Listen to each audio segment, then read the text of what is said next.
atau dia mengajar, maka Allah akan pastikan dia akan mendapat pahala yang senilai pahala ibadah haji sempurna. Berapa haji kalau haji furoda? 500 juta lebih bahkan jemaah.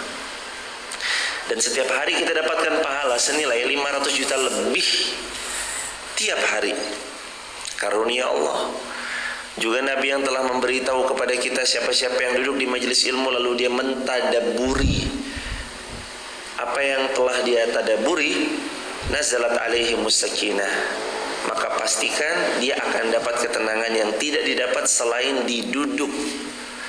pada duduknya dia di majelis ilmu. Hafathumul malaikah, malaikat menaungi mereka.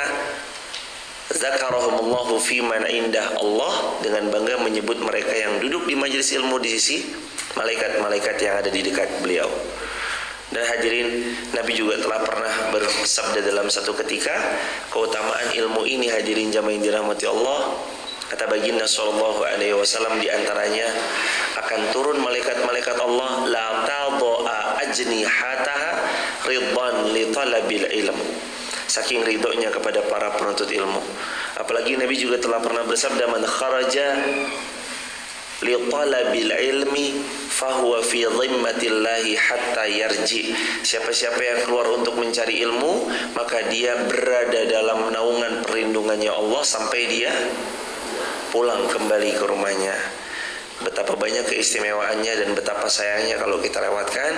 Semoga Allah Subhanahu wa taala tetap menjaga hati kita dalam keikhlasan insyaallah. Amin ya rabbal alamin. Hari ini dengan segala keterbatasan yang kami punyai, dengan segala keterbatasan yang kami miliki, kita akan belajar dan tadabbur bersama ayat 92 sampai beberapa ayat ke depan dari Quran surah Ali Imran. Tapi sebelum kita beranjak ke tadabbur ayat per ayatnya atau perkatanya, kita mari baca sama-sama terlebih dahulu. A'udzu billahi minasy syaithanir rajim. 1, 2, 3.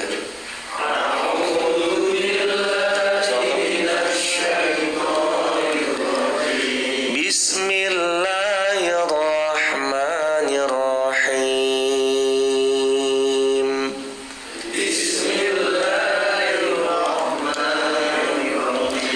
La tanalul birra hatta tunfiqu mimma tuhibbun.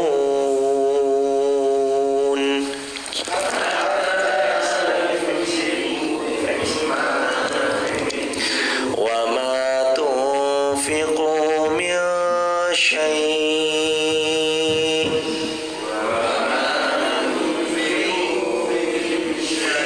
fa inna Allah bihi alim.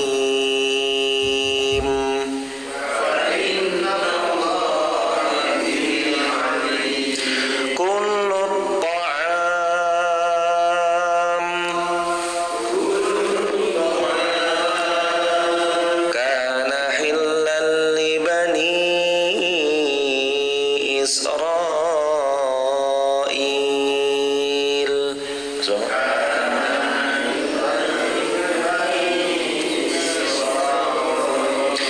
Illa ma harrama Israil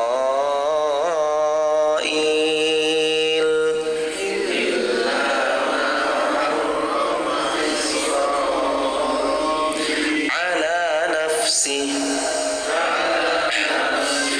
min qabli an tunazzala at-Taurah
fattabi'u millata Ibrahim hanifa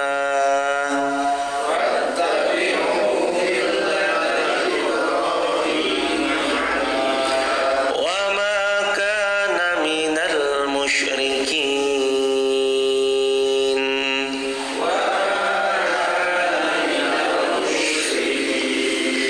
Allahumma arhamna bil Quran. Ayat 92.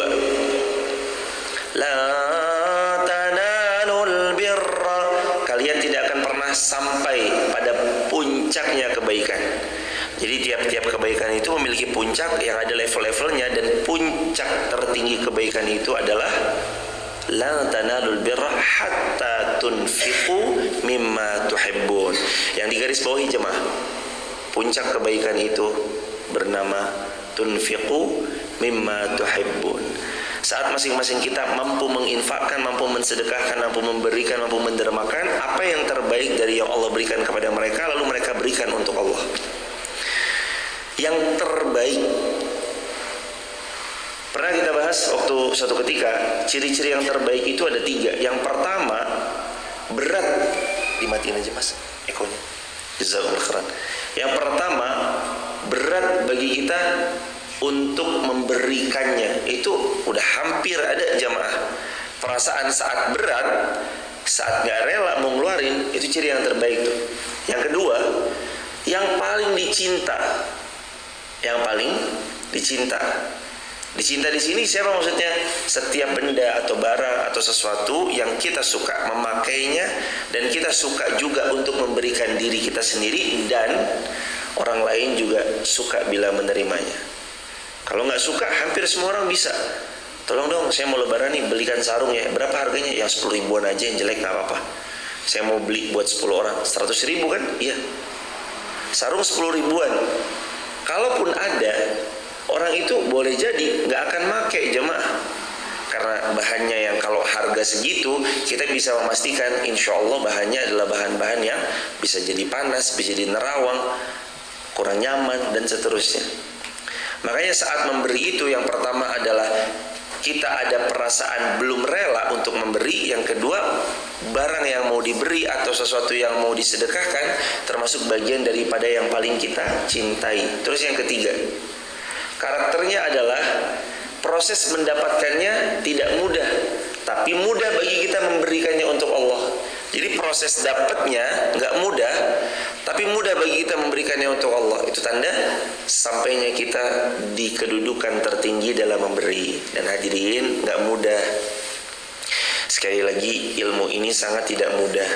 Waktu itu ada sahabat Nabi SAW radhiyallahu anhum ajma'in, Sayyidina Abdullah bin Abbas, putranya pamannya Nabi, Abbas bin Abdul Muttalib. Sayyidina Abdullah bin Abbas suatu ketika beliau melewati daripada sebuah tempat, sedang beliau mengendarai unta jemaah. Lalu bertemulah Sayyidina Abdullah bin Abbas dengan anak teman ayahnya. Kalau dalam bahasa hari ini, ketemu sama anaknya temannya ayah. Ayah kita punya kawan, kawannya ayah kita nih punya anak. Nah ketemu tuh jemaah, lalu ngobrol lah. Setelah ngobrol, anak teman ayahnya Sayyidina Abdullah bin Abbas ini ternyata butuh daripada kendaraan. Ini yang dilakukan Sayyidina Abdullah bin Abbas. Beliau turun dari untanya, lalu beliau melepas ikatan tali yang ada dalam genggamannya, lalu untanya diberikan kepada laki-laki tersebut, plus perbekalan yang ada di punuk untanya dikasih semua sama laki-laki itu. Allahu Akbar. Hari ini kita bawa mobil, lagi ketemu sama seorang kawan, lalu ngobrol. Kawan ini bilang nyeletuk, iya nih, anak udah berapa anak? 6. Kesini pakai apa tadi? Nah itu dia, tadi kita ngangkot, susah nih, belum ini dan itu. Terus kita lihat hajatnya dia butuh mobil. Lalu dengan legowonya kita bilang, ini silahkan STNK-nya, ini BPKB-nya, ini mobilnya udah saya full tankin sekalian, silahkan dipakai buat kamu Allah. Itu Sayyidina Abdullah bin Abbas. Jamaah nanti telisik lagi dalam kitab Ashabur Rasul di jilid-jilid yang kedua dan jilid-jilid yang ketiga. Dilakukan juga sama Sayyidina Abdullah bin Umar bin Khattab. Waktu itu Sayyidina Abdullah bin Umar bin Khattab lagi pakai selendang yang bagus, pakai rida atau lagi pakai imamah gitu, pakai sorban atau pakai rida. Rida itu tuh kayak yang ada di sini nih jamaah. Jas yang sering dipakai yang ada di sini biasanya. Beliau lagi pakai, terus dibilang, "Woi Sayyidina Abdullah bin Umar bagus. Itu imamahnya bagus." Dilepas sama beliau. "Ini imamahnya ya. Dipakein kepada orang yang mengucap bagus." Jadi irhamkallah, para sahabat Nabi radhiyallahu anhum ajma'in itu adalah orang yang sudah sampai pada tahapan memberi yang terbaik dari apa yang mereka miliki. Saya pernah kisahkan tahu pada perang Tabuk dalam kitab Ashabur Rasul jilid yang ketiga, Ashabur Rasul jilid yang pertama di bab yang ketiga, pernah diceritakan Sayyidina Utsman bin Affan mendengar Nabi SAW sedang membuka peluang amal salih pada Ghazwah Tabuk atau perang Tabuk. Lalu Sayyidina Abu Bakar datang membawa hartanya beberapa ratus juta. Sayyidina Abdurrahman bin Auf bawa, kalau dirupiahkan sekitar 800 juta. Datang Sayyidina Utsman bin Affan membawa pertama 1000 dinar. 1000 dinar itu kalau hari ini 4 miliar. Karena 1 dinar adalah 4 juta, 4,25 gram emas, katakanlah 4 juta. Datang bawa 1000 dinar yang pertama. Lalu Nabi masih mengucap, "Ayo siapa lagi yang mau peluang jariah?" Utsman udah sedekah, nggak terus, "Ya Rasulullah saya udah ya, saya udah loh." Nggak gitu jemaah.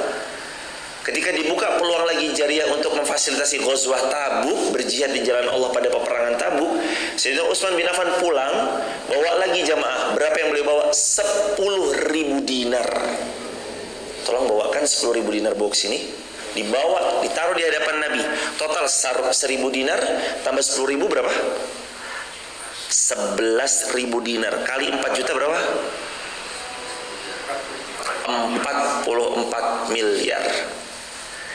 Udah sedekah 2 kali loh jemaah. Yang pertama 1000 dinar, yang kedua 10.000 dinar. 44 miliar sedekahnya pada jihad Tabuk. Lalu Nabi masih membuka peluang. Ayo siapa lagi nih yang mau berpeluang amal saleh, amal jariah di Tabuk? Apakah berhenti Sayyidina Utsman? Gak berhenti. Pulang beliau panggilkan semua pengurus-pengurus kuda. Lalu beliau bilang sama pengurus kuda, "Wahai orang yang kupasrahkan memelihara kuda-kudaku selama ini, tolong pilihkan 40 ekor kuda terbaik. 40 ekor kuda terbaik kasih kepada Nabi SAW." Dan beliau bilang kepada anak buah kandang beliau yang ngurusin unta, "Wahai anak buah kandang yang ngurusin unta, tolong pilihkan 960 unta terbaik, bawa ke Rasulullah." Total 960 unta, 40 ekor kuda, 1000 ekor. 1 ekornya 1 miliar. Hitung aja sendiri jemaah, berapa 1 miliar kali 1000? 1 triliun. Sedekahnya siapa? Sayyidina Utsman bin Affan ditambah 44 miliar, jadi totalnya berapa? 1 triliun 44 miliar. Baru pada Ghazwah Tabuk. Belum lagi Ghazwah Badr, belum lagi Ghazwah Uhud, belum lagi peperangan yang lain, perang Hunain, perang Yarmuk, Ghazwah Khandaq, perang Khandaq, belum lagi pada Ghazwah-Ghazwah yang lain. Berapa banyak sumbangsih Sayyidina Utsman bin Affan. Makanya sahabat Nabi itu sampai dapat gelar radhiyallahu anhum wa radu'an, karena ternyata beliau jamaah sudah sampai pada tahapan lan tanalul birra hatta tunfiqu mimma tuhibbun. Puncak dari kebaikan sudah mereka gapai, yakni memberi yang terbaik dari yang mereka cintai. Bukan cuma sekedar dicintai, yang paling dicintai, yang paling terbaik, yang paling bagus. Kalau kata Sayyidina Abdullah bin Abbas, kita ulang pelajaran yang tempo hari karena dulu pernah kita bahas juga, masih ingat? Yang paling dicintai, yang paling disukai, yang paling terbaik dari yang dimiliki. Masih ingat ya pelajaran itu ya? Kalau tadi kan saya bahas di awal adalah yang kalau kita memberi ada rasa kehilangan, yang proses mendapatkannya tidak mudah tapi tetap diberikan, dan yang paling kita sukai, yang kiranya kita suka memakainya, orang lain juga suka untuk memakainya. Kan ada ya jamaah, mohon maaf, kita suka tapi orang lain belum, atau sebaliknya, kita nggak suka, nah yang paling banyak kita nggak suka, udah ini aja nih, ini nggak kepake nih. Nah, kadang ngasihnya begitu kan, udah ini aja nih, saya nggak kepake nih, pakai deh. Kak, sepatu banyak banget kak, Boleh kali satu mah, ya bentar, saya pilihin yang paling jelek mana ya. Ini, kadang gitu kan. Kak, tasnya tolong dong, Kak, pilihinlah. Tasnya banyak banget itu di lemari. Ya ini bentar ya tas, udah ini aja nih. Udah yang murah, paling jelek, paling nggak pernah dipakai, udah rusak, kasih. Yang limited edition disimpan, yang limited edition nggak pernah dikasih. Kadang itu tercermin dan tergambar bagaimana kondisi iman seorang hamba. Karena iman tertinggi adalah memberi yang terbaik. Memang sulit jemaah. Gimana nggak sulit? Orang kita mau mencapai puncak tertinggi. Yang namanya puncak, perjuangannya pasti nggak kayak pos 1, pos 2. Katakanlah puncak adalah pos yang kelima, pasti nggak semudah pos 1. Pos 1 jalannya masih landai-landai aja, masih datar-datar aja. Tapi kalau udah sampai puncaknya, dimana kita lagi berjuang mau mencapai puncak gunung misalkan, pasti perjuangannya nggak seperti perjuangan naik ke pos 1 semata. Ini udah capek di pos 1, ditambah capek pos 1, pos 2, capek pos 1, pos 2, pos 3, sampai ke puncaknya sudah letih membawa carrier dan segala macam-macamnya hadirin. Dan yang mencapai puncak orang-orang yang Allah pilih, termasuk diantaranya sahabat Nabi yang bergelar radhiyallahu anhum wa radu'an. Jadi kalau tadi saya bahas di awal 3. Yang pertama, kita ada rasa kehilangan ketika memberi. Yang kedua, proses mendapatkan sesuatu itu tidak mudah tapi tetap kita berikan. Yang ketiga, kita memberi sesuatu yang paling kita cintai, kita suka memakainya, dan lebih-lebih orang lain lebih suka memakainya. Nah, adapun Sayyidina Abdullah bin Abbas pernah bilang, kata Sayyidina Abdullah bin Abbas, beliau mengatakan 3 hal yang terbaik, yang paling dicinta, yang paling disuka. Jadi maksud hatta tunfiqu mimma tuhibbun, yang paling kau cintai itu 3. 1, yang terbaik dari kelasnya dia. Mau ngasih apa nih? Mau ngasih jam tangan? Ada kelas-kelasnya. Mau ngasih sarung? Ada kelas-kelasnya. Mau ngasih sejadah? Ada kelas-kelasnya. Beri yang terbaik di kelasnya. Jamaah mau ngasih jeruk tuh ada kelas-kelasnya. Ini jeruk harga sekian per kilo, sekian per kilo. Ini yang paling tingginya misalkan, ini yang A ini nih, ini grade C, grade B, grade A. Kalau Anda mampu memberi yang terbaik, berikan. Daripada jeruk yang grade A, berikan hadirin yang terbaik grade A. Sesuai kapasitas kemampuan kita masing-masing. Karena kata Sayyidina Abdullah bin Abbas, hatta tunfiqu mimma tuhibbun itu 3. Yang pertama yang terbaik dari kelasnya yang mau diberikan. Yang kedua adalah yang paling dicinta. Yang ketiga adalah sesuatu yang paling disukai. Sudah dicinta, paling disuka lagi. Allahu Akbar, Allahu Akbar, walillahilham. Tidaklah Allah terima di antara mereka, maaf, Imam Waqi ini gurunya Imam Syafi'i rahimahullah. Imam Waqi meriwayatkan dari Amr bin Maimun tentang firman Allah, lan tanalul birra, kamu sekali-kali tidak akan sampai pada puncak kebaikan yang paling sempurna. Maksudnya adalah kalian tidak akan mencicipi syurganya Allah, kata Imam Waqi, gurunya Imam Muhammad bin Idris Asy-Syafi'i rahimahullah. Imam Waqi mengatakan maksudnya lan tanalul bir, al-bir di sini, puncak kebaikan di sini maksudnya adalah masuk syurganya Allah. Imam Ahmad juga meriwayatkan dari Anas bin Malik radhiyallahu anhu, ia mengatakan Abu Talha adalah orang terkaya dari kalangan kaum Ansar. Jadi sahabat Nabi ada yang kaya, ada yang miskin, tapi tidak membuat mereka mengkerdilkan diri menggapai syurga. Jadi jalur syurga ini treknya 4 secara umum, gambaran treknya ada 4. Pertama, trek syurga lewat ilmu. Kedua, masuk syurga jalurnya jalur tenaga. Yang ketiga, masuk syurga jalurnya jalur kekuasaan atau jabatan. Yang keempat, masuk syurga jalurnya lewat jalur harta. Coba jamaah pelan-pelan satu persatu lihat dan cek, kita ini ada di trek sebelah mana? Ilmu, tenaga, kuasa, harta. Coba dicek. Apakah kita lewat ilmu? Kalau mumpuni ilmunya, berikan ilmu kita sama-sama. Tenaga, apakah ada tenaga kita yang disumbangkan? Apakah ada tenaga kita yang ikut andil dalam menolong agama Allah? Kalau ada, keluarkan tenaganya. Saya pernah ucapkan berkali-kali, Bilal bin Rabah itu masuk surga tidak jalur kekayaan, tidak jalur kuasa, karena beliau bukan orang yang berkuasa. Beliau mantan budak hamba sahaya, tapi beliau masuk surga lewat jalur tenaga. Beliau adalah muazin kecintaannya baginda Rasulullah Muhammad sallallahu alaihi wasallam. Ada jalurnya, jalur kekuasaan. Siapa? Sayyidina Abu Bakar As-Siddiq, Umar bin Khattab, Sayyidina Utsman bin Affan, Sayyidina Ali bin Abi Thalib, dan para sahabat radhiyallahu anhum ajma'in yang lain yang diamanahkan menjadi gubernur di Syam, gubernur di Mesir, dan seterusnya. Berjaya beliau masuk surga lewat jalur kekuasaan. Ada yang jalurnya jalur harta. Makanya coba dilirik diri kita, dicerminkan. Kita kadang bercermin, terus kemudian kita melihat potensi apa yang ada dalam diri kita, maka masuklah surga lewat jalur yang kita punya. Imam Ahmad mengatakan Abu Talhah adalah orang kayanya kaum Ansar di kota Madinah Al-Munawwarah. Sahabat Nabi itu jamaah perlu difahami dan diketahui, memang ada yang kaya tapi banyak juga yang mohon maaf miskin. Banyak yang kaya tapi banyak juga yang miskin papa.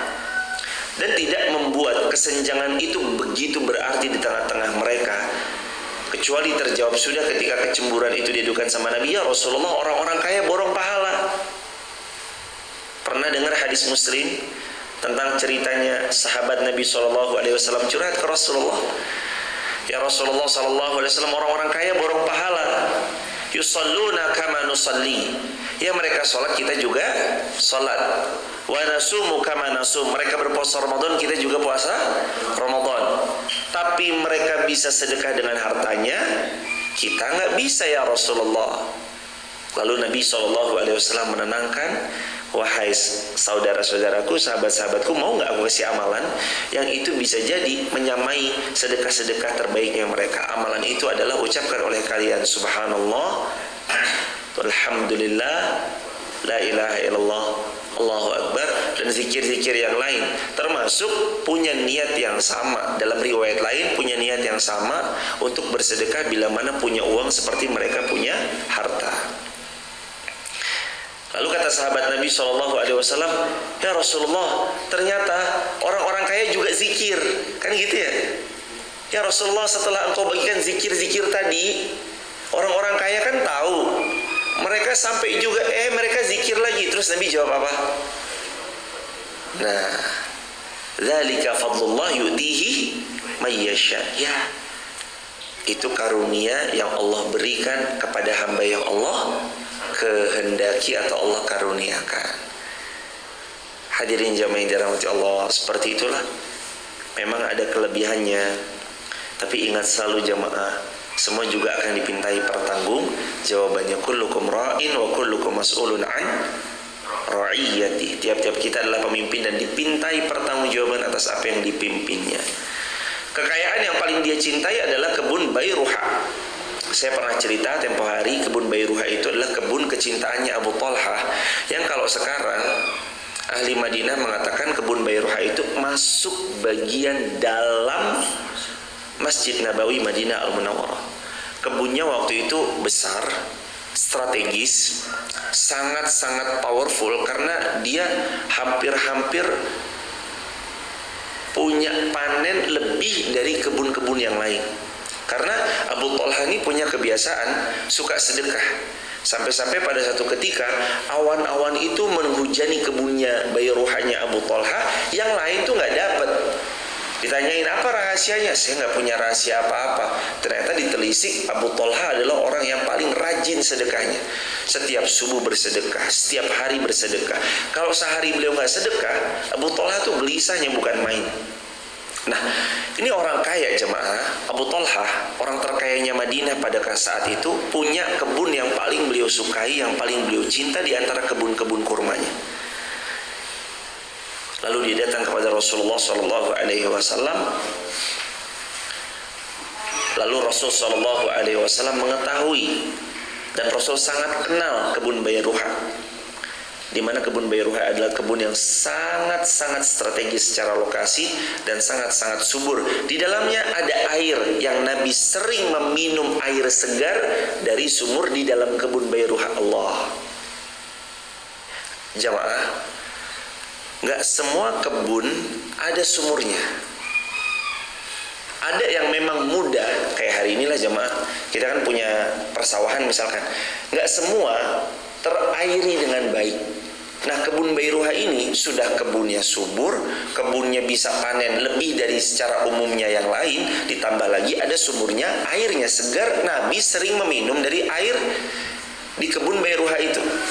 Air dalam sumur di kebun Bairuhanya miliknya Abu Talha, Sayyidina Abu Talha radhiyallahu anhu. Lalu Anas bin Malik berkata, ketika turun ayat ini, kata Sayyidina Anas bin Malik, kata beliau, ketika turun ayat ini, maksudnya ayat ini adalah lan tanalul birra hatta tunfiqu mimma tuhibbun. Sekali-kali kamu tidak akan sampai pada kebaikan yang sempurna kecuali kamu mensedekahkan apa yang paling kamu cinta. Lalu Abu Talha datang ke Rasulullah sallallahu alaihi wasallam. Dan dia pun bilang kepada Nabi, kalimat ini pegang baik-baik hadirin. Ya Rasulullah, sesungguhnya yang paling aku sukai adalah kebun Bairuha. Langsung bilang, ya Rasulullah, yang paling aku cintai adalah kebun Bairuha. Dan aku bermaksud untuk mensedekahkannya detik ini juga. Setelah ayat turun, langsung menghadap ke Nabi, langsung diserahkan ke Nabi Shallallahu Alaihi Wasallam dengan harapan, ya Rasulullah, agar aku mendapat kebaikan dan simpanannya di sisi Allah Subhanahu Wa Taala, maka gunakan kebun itu ya Rasulullah sesuai kehendakmu ya Rasulullah. Allahu Akbar walillahil hamd. Coba lihat jemaah, ayat turun, ini karakter-karakter sahabat Rasulullah Sallallahu Alaihi Wasallam. Ayat turun, nggak pakai nanya, nggak pakai A, B, C, X, Y, Z, no excuse, nggak ada alasan yang jumlahnya 1001 alasan. Ayat turun langsung, ya Rasulullah, yang paling aku suka kebun Bairuha. Ini silahkan ya Rasulullah, saya sedekahkan. Yang kalimatnya terserah Anda ya Rasulullah. Anda mau pakai apa terserah Anda ya Rasulullah. Anda paling faham sesuai dengan apa yang Allah Subhanahu Wa Taala cintai agar aku dapat simpanannya nanti di sisi Allah Subhanahu Wa Taala. Ini kebun letaknya paling diidam-idamkan, strategis. Kalau dijual sangat mahal. Dekat sekali dengan masjid, dalamnya ada sumur, yang terbaik diberikan jemaah. Kalau hari ini kita mau wakaf, yang satu mohon maaf di pusat kota Wonosobo kota, yang satu lagi mohon maaf di ujung Wonosobo, nggak ada kehidupan di sana, jauh dari peradaban di sana, jauh dari pasar, jauh dari hiruk pikuk manusia. Kira-kira yang mau diwakafkan tanah yang tengah kota dekat alun-alun atau yang ujung sana jemaah? Itu tuh saya ada tanah tuh. Di mana Pak? Mohon izin. Itu tuh sana paling ujung. Bukan cuma sekedar ujung. Udah luar biasa hadirin. Jamaah, ternyata sahabat pengajari kita memberi yang terbaik luar biasa, yang kita sampai hari ini terus belajar jamaah. Kan kalau pikiran kita, wah tengah kota, apalagi depan alun-alun Wonosobo, jangan deh. Mahal semeternya 20 juta. Lah kalau saya punya 100 meter, udah kehitung berapa. Belum lagi kalau dikali sekian, wah kehitung nih berapa. Jangan deh, apalagi strategisnya di dekat alun-alun, pusat kota, di Kauman, di mana. Kadang gitu. Ada kendaraan A, B, C, D. Yang A terbaik, yang D yang paling rendah. Oh, bukan berarti ini sedang apa sama sekali, tidak jemaah, tidak. Tapi maksudnya ini memang kadar imannya sahabat tuh udah sampai sana ya jemaah. Kita belum sampai sana. Termasuk saya yang bicara. Kadar iman kita nih belum sekelas ya sahabat jemaah. Maka pantas kalau mereka dapat jaminan syurganya Allah, syurganya jelas, syurganya syurga tertinggi bersama baginda Nabi. Dan ada di antara mereka masuk syurga tanpa hisab. Allahu Akbar walillahil hamd. Kita yang masih pilih-pilih, kita yang kadang memberikan belum yang terbaik, kadang Ini menjadi perenungan jemaah. Dan sudah, kadang yang patut diperhatikan tuh begini, mohon izin jemaah. Yang patut diperhatikan tuh begini. Dan kadang-kadang menurut kita, sekali lagi mohon maaf, menurut kita, kadang kita itu memaksakan dalam memberi. Ini pokoknya peruntukannya untuk ini ya. Padahal ternyata dalam hadis diajarkan oleh Abu Talha, ya Rasulullah, aku berikan kebun Bayruha yang paling aku cinta dan keluargaku cintai untukmu, terserah engkau ya Rasulullah. Dalam bahasa Jawanya, kalau boleh diterjemahkan secara luas, ya Rasulullah, niki kulo sedekah akan monggo kulo derek panjenengan. Kayak gitu loh jemaah. Monggo lah Rasulullah, kulo derek panjenengan. Kadang-kadang kita berwakaf, saya punya tanah di sini, tapi tolong ya bangunnya di atas tanah saya ya. Hadirin, konsep nggak sesempit itu jemaah. Tolong nanti di atas tanah saya ya, nggak sesempit itu hadirin. Anda menjual tanahnya, hasil penjualan tanahnya Anda berikan kepada orang yang Anda yakini akan maslahat dan sangat bermanfaat di tangan orang tersebut, sama dalam pahala. Gak harus dibangun di atas tanah Anda, gak harus dibangun di lokasi yang Anda punya tanah di sana. Kalau memang ini Bismillahirrahmanirrahim, ya Allah, terimalah ya Allah amal ini. Bismillah, tanah yang di satu lokasi saya jual, saya peruntukkan untuk di mana saya akan berikan. Saya yakin di sini akan sangat manfaat, sangat maslahat, akan ramai orang berbondong-bondong begini dan begitu, beramal soleh, sujud dan ruku dan segala macamnya. Bismillah ya Allah, berikan dalam bentuk uang tunai, hasil dari penjualan hal yang dimiliki, sama dalam pahala. Tapi kadang-kadang mohon izin, kita itu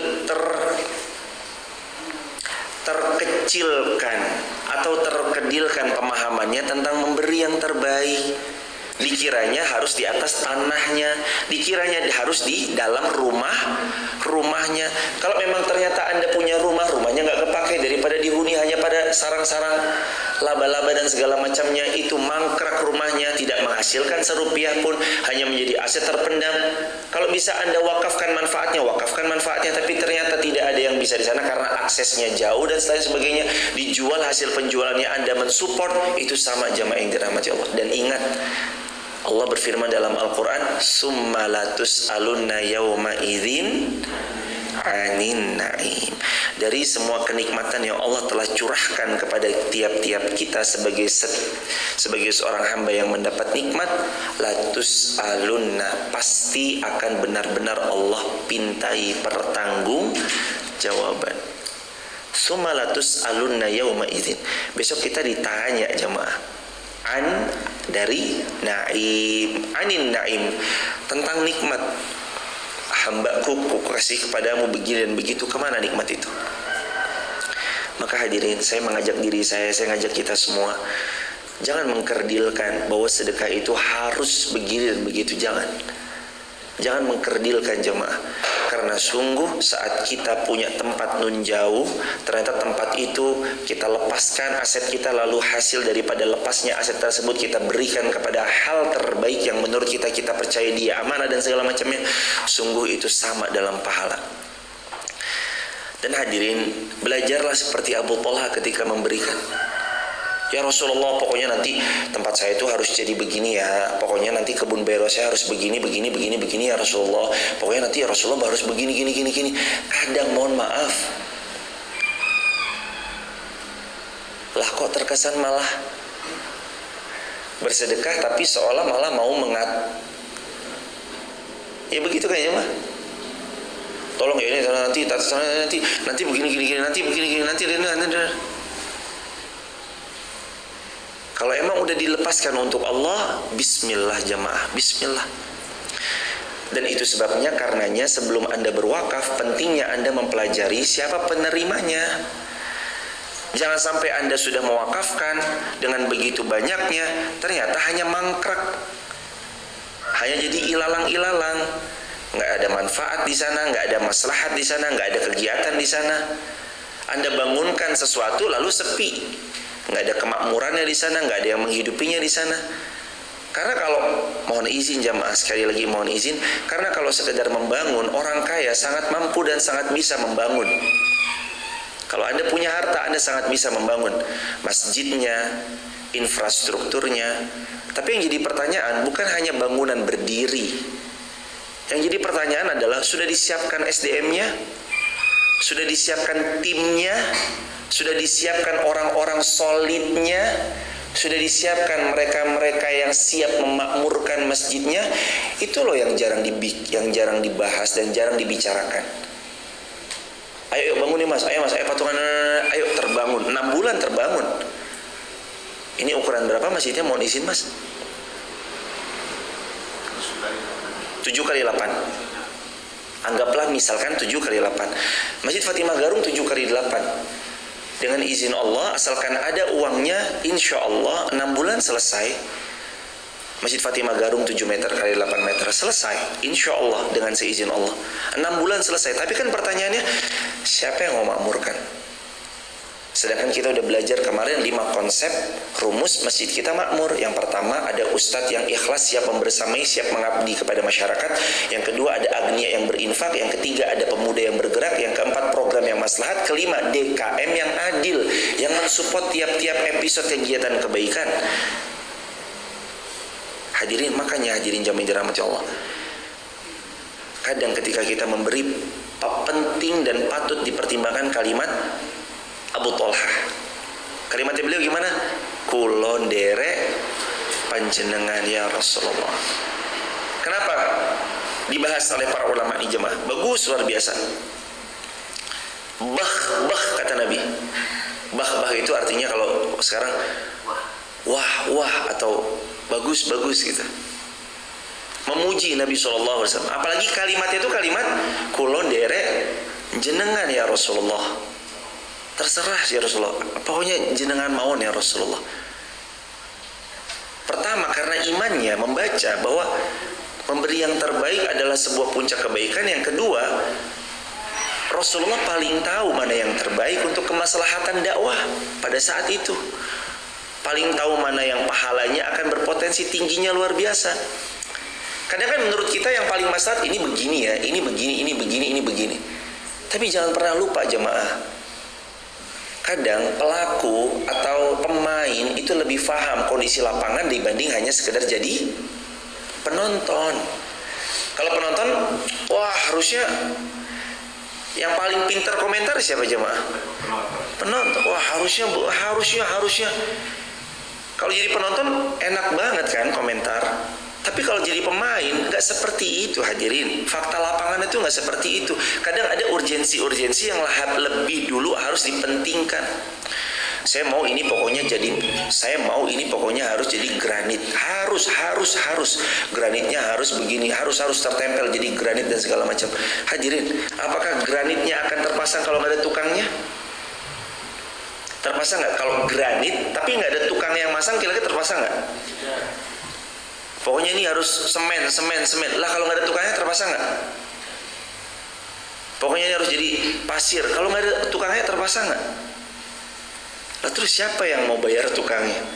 Apakah masjid berdiri terbangun dengan begitunya saja? Siapa yang bangun? Jin. Bukan jemaah. Itu semua terbangun dengan kuasa Allah. Tentu wasilahnya adalah ikhtiarnya manusia yang mencampurkan antara semen, pasir, koral, air, tenaga mereka. Lalu mereka pun juga menyumbangkan tenaganya bukan cuma secara gratis dan cuma-cuma. Kadang bahkan ini jangan sampai terjadi. Mohon maaf bagi jamaah juga yang sedang bangun masjid, jangan sampai terjadi kalimat-kalimat seperti ini. Pak, ini kan buat bangun masjid, bu gratis wae. Astagfirullahaladzim. Mas, ini untuk masjid ya mas? Bu gratis wae mas. Sedekah. Mas Junet catering mas, gratis lah mas Junet. Waduh. Hadirin, justru karena untuk masjid berikan yang terbaik. Pak, mohon izin berapa ya? Oh kami itu 80 lepas Ustadz. Ya udah, untuk garap masjid 100 lepas. Kita lebihkan, kalau bisa dilebihkan, lebihkan jamaah. Mereka biasa sehari 80, bismillah ayo untuk masjid saya kasih 100.000 per hari tapi lepas, dan kami mohon karena memang sudah dilebihkan, tolong juga yuk punya rasa mencintai agar melebihkan, tolong garapnya yang rapi ya mas, yang baik ya mas, digituin. Malah kalau bisa masjid punya marwah, masjid punya marwah. Jangan sampai nanti terdengar nek masjid kae, aduh 80.000 jadi nyang meneh sadino 30.000, astagfirullahaladzim. 80.000 masih ditawar lagi, sehari 30.000. Ya Allah ya Fat, jangan dong hadirin. Beliau ini mendedikasikan tenaganya, patut diapresiasi jemaah. Dan itulah kadang kita juga harus saling merefleksikan kepada diri kita sendiri. Saat memberi, kita sudah memberi yang terbaik, alhamdulillah. Tapi jangan lupa ada yang kedua. Kalau memang kita sudah berikan, pasrahkan kepada beliau, karena maslahat terbesar beliau yang paling faham. Karena pemain lebih tahu daripada hanya sekedar menjadi penonton. Ada maslahat yang jamaah saat mendahulukan maslahat itu akan sangat ada besar manfaatnya jamaah. Bangun bukan cuma tempatnya, tapi bangun juga siapa yang kelak akan memakmurkannya. Apa jadinya? Bangunan bagus tapi nggak makmur. Eman-eman nggak kira-kira? Eman-eman. Apa jadinya bangunan berdiri megah tapi kosong melompong, nggak ada yang sholat berjamaah? Eman-eman nggak kira-kira? Eman-eman. Apa jadinya bangunan berdiri nan megahnya tapi setiap pagi nggak ada ilmu yang mengalir sebagai jariah di sana? Eman-eman nggak kira-kira? Eman-eman jamaah. Karenanya bangunlah bukan cuma sekedar infrastruktur, tapi bangunlah peradabannya. Bangunlah manusianya. Berulang kali diulang. Membangun manusia itu tidak terlihat, tapi jelas terasa. Kalau bangun bangunan kan terlihat fisiknya, tapi kalau membangun manusia tidak terlihat. Mana ada yang bisa ngelihat, oh Mas Hadi sekarang pencapaiannya sudah 15 juz. Gak bisa ngelihat. Tapi tahu-tahu dari pertanyaan Mas Hadi merubah mindset banyak orang. Mohon tips-tipsnya. Dari tips-tipsnya Mas Hadi muncul mindset-mindset baru yang akhirnya mengambil dari tips dan trik yang Mas Hadi tanyakan. Coba bayangkan jemaah. Allahu Akbar. Itu yang kadang dilupakan. Allahu Akbar, Allahu Akbar, walillahilhamd. Bah, zaka malun rabih, kata Nabi SAW. Wah, bah itu juga bisa dikatakan dahsyat. Zaka malun rabih, itu pemberian terbaik yang paling menguntungkan. Allah, Nabi muji jemaah. Abu Talha dipuji sama Nabi. Kamu ngasih kebun bayruha, itu pemberian yang paling menguntungkan. Menguntungkan untuk siapa?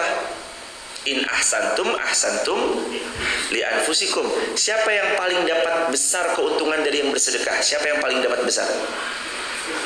Yang memberikan, yang menginfakkan, yang mensedekahkan. Yang paling besar keuntungannya siapa? Kita yang ngasih. Nabi udah bilang, zaka malun rabi, itu harta yang paling menguntungkan buat yang memberikan.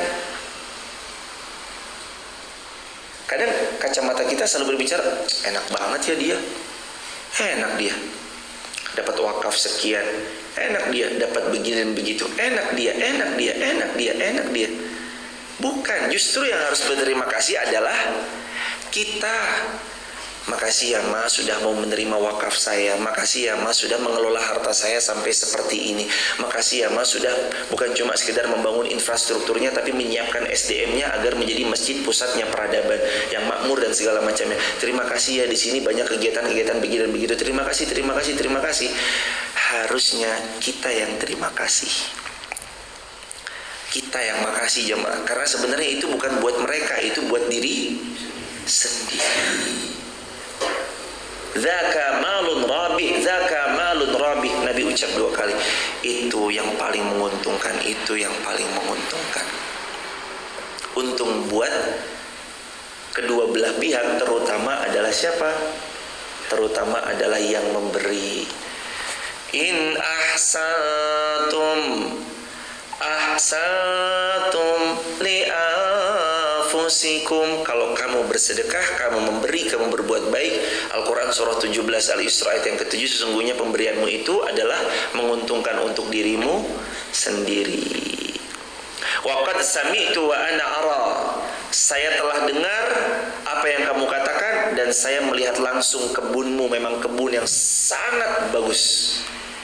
Sami'tu wa ana ara. Anta ja'alaha fi aqrabi. Lalu Nabi bilang, kalau kamu memang mau yang terbaik, kalau kamu memang mau pahala terdahsyat, kalau kamu memang mau memberikan daripada yang terbaik dari harta yang mau disedekahkan, anta ja'alaha fil aqrabi. Ini bagikan kepada keluargamu yang terdekat, tanahmu ini. Allahu Akbar walillahil hamd. Jamaah, ini loh poinnya. Ya Rasulullah, kulon derek jenengan mawon yang Allah ridho sama saya, yang saya dapat pahala besar insya Allah. Mau yang terbaik, mau yang paling dahsyat. Nah, baik ini kebunnya saya terima, tapi kalau kamu yang terbaik, kebun ini bagikan kepada keluargamu terdekat. Ketika kita bilang kulon derek jenengan mawon, gak serta-merta Anda akan dirujuk kepada proyeknya beliau.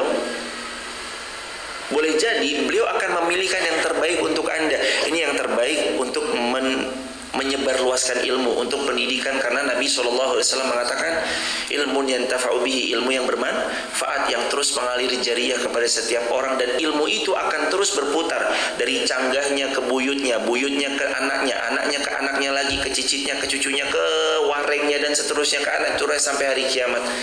Makanya boleh jadi nggak melulu tentang proyeknya beliau saat Anda bilang kolong dari jenengan, boleh jadi nanti diarahkan ke perihal yang lain. Yang mana kalau memang itu powerful, maka akan ditunjukkan oleh beliau. Seperti itulah Rasulullah SAW memberikan yang terbaik. Kamu mau yang terbaik, mau yang terdahsyat, bagikan tanah kecintaanmu ini untuk orang terdekat. Tahu setelah dibagikan, lalu dikembalikan lagi hingga sekarang kebun Bayruha itu masuk di dalam Masjid Nabawi Madinah Al-Munawwarah. Begitu jamaah yang dirahmati Allah. Karenanya bismillah, perlahan semoga Allah Subhanahu wa taala mengkaruniakan kita bisa meniru Sayyidina Abu Talhah yang memberikan yang terbaik dari menurut apa yang bisa kita berikan, dan kita pasrahkan kepada orang yang kita amanahkan. Dengan memasrahkan, insya Allah beliau lebih tahu maslahat apa yang akan hadir, maslahat bagaimana yang lebih baik jika nanti hartanya beliau pegang. Karena ada kalimat juga, ni'mal malus salih li rajulis salih, sebaik-baiknya harta ada di tangan dan di genggamannya orang yang salih. Harta kalau dalam kekuasaan orang yang salih, insya Allah nggak akan dibuat untuk yang aneh-aneh, akan dibuat untuk memfasilitasi kebaikan, insya Allah. Tapi kalau di tangan orang yang salah, dampaknya pun juga bisa luar biasa buruknya. Wal'iyazubillahi min dzalik. Lan tanalul birra hatta tunfiqu mimma tuhibbun. Pukul berapa Mas, mohon izin?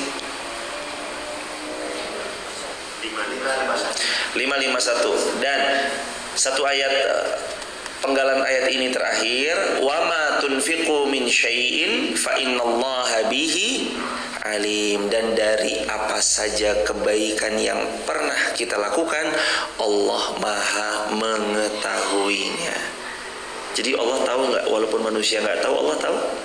Tahu. Walaupun kita ngirimnya jam 12 malam, ngirim sejadah ke sini, Allah tahu nggak? Walaupun kita ngirimnya jam 12 siang, ngirim mimbar nggak ada orang yang sholat misalkan, Allah tahu nggak? Tahu. Walaupun kita yang beliin token lampu, token listrik, Allah tahu nggak jemaah? Allah tahu. Wa ma tunfiqu, dan apapun yang kalian infakkan, min khairin, dari kebaikan, wa ma tunfiqu min syai'in, dari apapun yang kalian infakkan, fa innallaha bihi alim, sungguh Allah Maha tahu dari apa yang kalian sedekahkan, kalian infakkan. Kita transfer, nggak konfirmasi, Allah tahu nggak? Nggak konfirmasi pun Allah tahu. Bismillah ya Allah. Pakai rumusnya Nabi riwayat Imam Tirmidzi. Allahumma hadza minka walaka. Allahumma ya Allah, hadza minka, ini semua karunia darimu, walaka, dan kembali kepadamu. Rumus bersedekah adalah ya Allah, ini darimu, kembali padamu. Hadis riwayat Imam Tirmidzi. Ditulis di kolom komentar sahabat. Hadza minka walaka ya Allah. Sahabat jamaah yang kami cintai, ayahanda, ibunda Masjid Fatimah Garung yang disayang Allah, juga terima kasih sudah membersamai ngaji di pagi ini. Semoga sedikitnya ilmu sederhana ini menggugah hati dan iman kita untuk sama-sama mengistiqomahkan amalan-amalan, walaupun kecil, walaupun ringan, tapi diistiqomahkan. Sampai sini dulu kajian kita. Mungkin satu pertanyaan dan pertanyaan terakhir dari Mas Hadi. Waktu dan tempat diperkenankan, dipersilakan. Silakan Mas Hadi. Barakallahu fikum.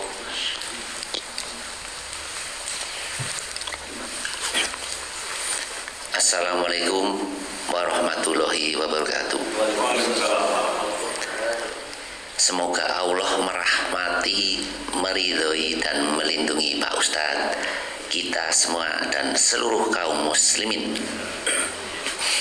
Izin satu pertanyaan Pak Ustadz mengenai ayat 92 Ali Imran ini, mentadaburi ayat 92 yang artinya kamu tidak akan memperoleh kebajikan sebelum kamu menginfakkan sebagian harta yang kamu cintai, dan apapun yang kamu infakkan tentang hal itu, sungguh Allah Maha mengetahui.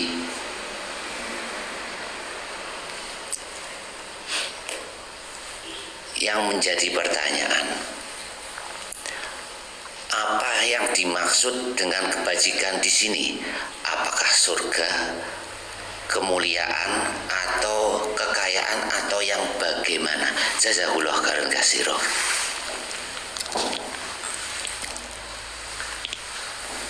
Wajazakumullah khairan Mas Hadi. Semoga Mas Hadi sekeluarga dimuliakan Allah, jamaah Mafaga dimuliakan Allah, sekeluarga besar dan seluruh kaum muslimin dimuliakan Allah. Yang dimaksud albir menurut pendapatnya Imam Waqi, gurunya Imam Muhammad bin Idris Syafi'i, adalah albir yakni jannah, syurganya Allah Subhanahu wa taala. Jadi yang dimaksud adalah puncak kebaikan itu adalah syurganya Allah.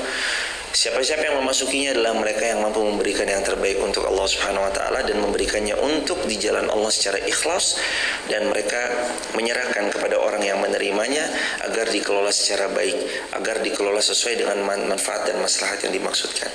Jadi kemuliaan di sini juga berarti syurganya Allah. Puncak kebaikan tertinggi di sini adalah puncak terbaik dari setiap amal salehnya seorang hamba. Dan itu yang pelan-pelan nanti kita upayakan ya jemaah. Perlahan belajarlah untuk mengupayakan memberi yang terbaik sesuai dengan kemampuan. Kadang kita mungkin nggak mampu, padahal sebenarnya kita mampu. Kenapa nggak mampu? Padahal sebenarnya mampu. Karena godaan syaitan. Asyaitanu ya'idukumul faqra. Syaitan yang menakut-nakuti kita jadi fakir. Padahal kitanya mampu. Maka saat kita diberi kemampuan lewat apapun, tenaga lewat tenaga, ilmu lewat ilmu, harta lewat harta, kuasa lewat kuasa, lewat empat itu, coba cerminkan diri kita lalu bertanyalah, di mana kira-kira potensi amal jariah saya bisa saya keluarkan double, berlipat-lipat. Harta saya belum punya, kuasa saya bukan orang yang berkuasa, ilmu pun saya tak ada, tapi tenaga saya punya, maka lewat tenaga saya akan dedikasikan untuk menolong agama Allah. Salah satunya menjadi muazzin, salah duanya menyiapkan salah satu fasilitas kebaikan. Kalau mungkin ilmu harus diluaskan, maka disiapkan tripodnya dan yang lain-lainnya. Kalaupun ada sejadah yang kotor, maka bisa dibersihkan. Kata Nabi yang mulia, siapa yang membersihkan rumah-rumahnya Allah, mengeluarkan kotoran dari rumah-rumahnya Allah, Allah bangunkan baginya yang semisalnya di syurganya Allah. Maksudnya dibangunkan istana di syurganya Allah. Barakallahu fikum. Semoga Allah karunia kita kebaikan dan kita dimudahkan oleh Allah untuk beramal saleh. Jamaah TikTok, YouTube, Instagram, terima kasih banyak sudah membersamai, memfasilitasi untuk segala kebaikan, alat live streaming, lalu peralatan-peralatan yang lain, mikrofon, lighting, lalu semuanya sudah difasilitasi, sudah dibersamai. Semoga Allah mengganti semuanya dengan syurga firdausnya tanpa hisab. Sekali lagi, Jazakumullah khairan katsir, hanya Allah sebaik-baik pemberi balasan. Dan akhirnya mari kita akhiri dengan hamdalah dan kafaratul majlis. Alhamdulillahirabbil alamin. Subhanakallahumma bihamdika asyhadu an la ilaha illa anta astaghfiruka wa atubu ilaik. Rabbana atina fid dunya hasanah wa fil akhirati hasanah wa qina adzabannar. Rabbana atina min ladunka rahmah wa hayyi lana min amrina rasyada.